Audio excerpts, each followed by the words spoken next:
What's up, guys, and welcome back to the GSP YouTube channel.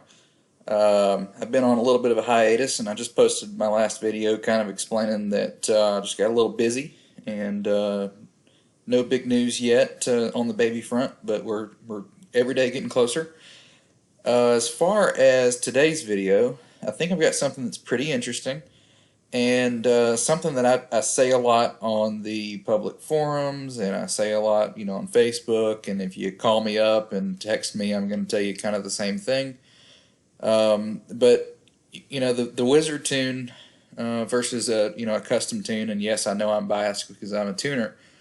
But the Wizard can make bad decisions, and I want to show you guys an example of the bad decisions that the Wizard can make, and can get you into trouble sometimes that you don't necessarily have to be in. And what I'm really actually saying here is, if you're not going to come to me and say, "Hey, Aaron, set me up a tune," what I really want you to do is get on your laptop software and just double check that your Wizard tune has made decent choices. So here's just an example really fast of a situation where a customer he is preparing for boost, so he doesn't actually have his turbo yet, or whatever the boost mechanism is. It doesn't really matter. But what he did go ahead and do is set up a 2.5 bar map sensor, and there's nothing wrong with that at all. It's just you got to know whenever you tell the Wizard tune that you have a 2.5 bar map sensor, that it's gonna put some decisions in here that are less than desirable, and I'm going to show you really fast. So if we go up here and look at the fuel ICF, you'll see here our target air-fuel ratio table. And if you guys know your target AFRs, you're going to see what's wrong here. This is the generic canned table that comes in the Wizard tune. And the problem that you get with the Wizard tune is that this y-axis here is variable, and that is populated based on the decision you make for your map sensor. If you go in here and select 2.5 bar map, then in your fuel ICF you're going to get this axis. Same thing in your base fuel table. You're going to get this axis. So the problem we run into is 14.7 air-fuel ratio at, looks like 15 pounds of boost. That's going to be a problem. The bigger problem is that in this situation, yeah, he didn't have his boost applier, whatever that is, the turbo, the pro charger, centrifugal, whatever it is. He doesn't have that on there yet. But the problem we got is at wide open throttle NA, which is where we're at right now, we're targeting 14.7. And if you go into the log here, check this out.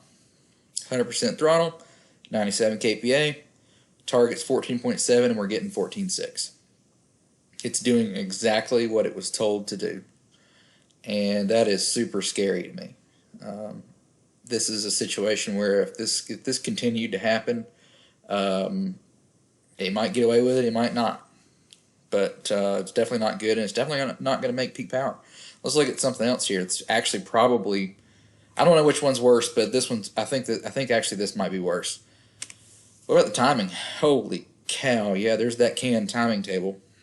But the problem here is that at 95 kPa, because the table always stays the same, the y-axis over here is what changes. At 95 kPa, we're asking for 36 degrees of timing on an LS engine.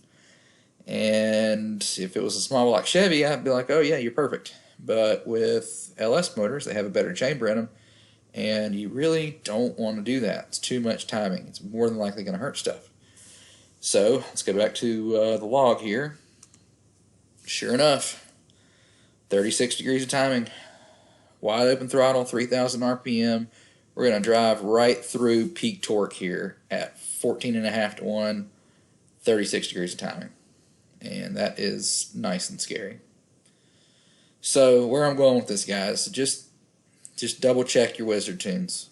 Actually, no, call me and let's set up a tune, or tune your own stuff with the laptop. But the wizard tunes, they're good to get them running.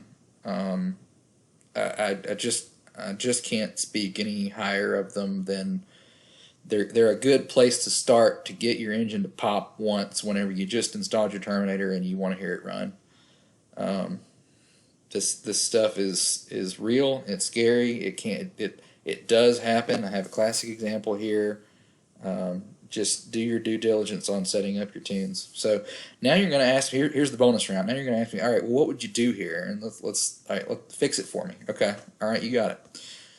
I'm going to go to the fuel ICF, target air fuel ratio. First things first. Let's get rid of this. We actually want to use the table. Holley gave you a table. Use it. All right, well, first thing first, it's really easy. Go ahead and just grab where you want to have your air-fuel ratio. Go ahead and start your enrichment. Copy it, and put it where you want it. Let's see, that's a little bit low. Let's go ahead and try it right here. Almost. This is real, guys. This is exactly how I do it when I'm going to tune. Alright, perfect. So as we're heading into our wide open throttle range, and I consider 95 kPa wide open throttle for NA application, as we're heading into 95 kPa, we're showing a little bit richer than Stoic, and then we're going to hit our 12.5 to 1 target. And guys, even if you aren't running boost yet, if you have the thing set up as if you were, build your tune. Don't just stop right now and say, oh, well, I'm never going to hit boost. Because see, what's going to happen is you're going to put that supercharger on there. You're going to put that turbo on. You're going to forget about it because you can say, well, I've got a 2.5 bar map sensor, so I can run boost now. You're going to forget about it, and you're going to go right up here and grenade that thing first time you do it. So we're going to go ahead and knock this way down. And we'll target, 11.3-ish, and then blend. Fill column. There you go. So now we made a target air fuel ratio table.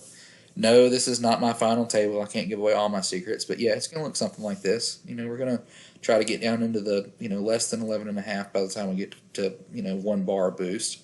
And then when you get into stuff like in this particular case for this engine, this is going to be a gas engine that's really not got any business going up and running 2 bars worth of boost. So we're going to throw a lot of fuel up there in case it ever boost creeps for some reason. You got to put your best foot forward to save it. So let's go ahead and check out the timing table. At this point, same deal. We're going to go get rid of that silly, simple timing stuff. You say, all right, well, what do we want here? I want about 25, 27.50. We're going to go ahead and throw 26 degrees of timing in it just to get started. We'll creep that up as we go. Fill rows and at around, let's see here. We're going to grab about 14 or so degrees right here. And this needs to be substantially less. So I'm going to drag this all down together. And we'll do a fill rows.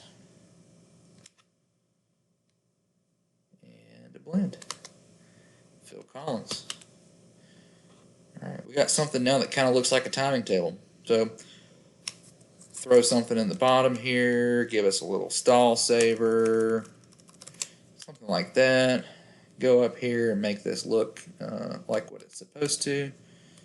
So we'll take this whole row up here and just really knock that guy down. Again, guys, we're not actually going up here.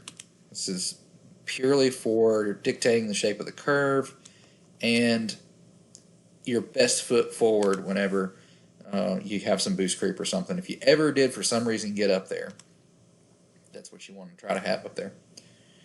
Alright, so we'll smooth that. We'll go ahead and do do a fill column here. This is kind of a rough estimate of what this thing is going to want. This is not where I'm going to end up.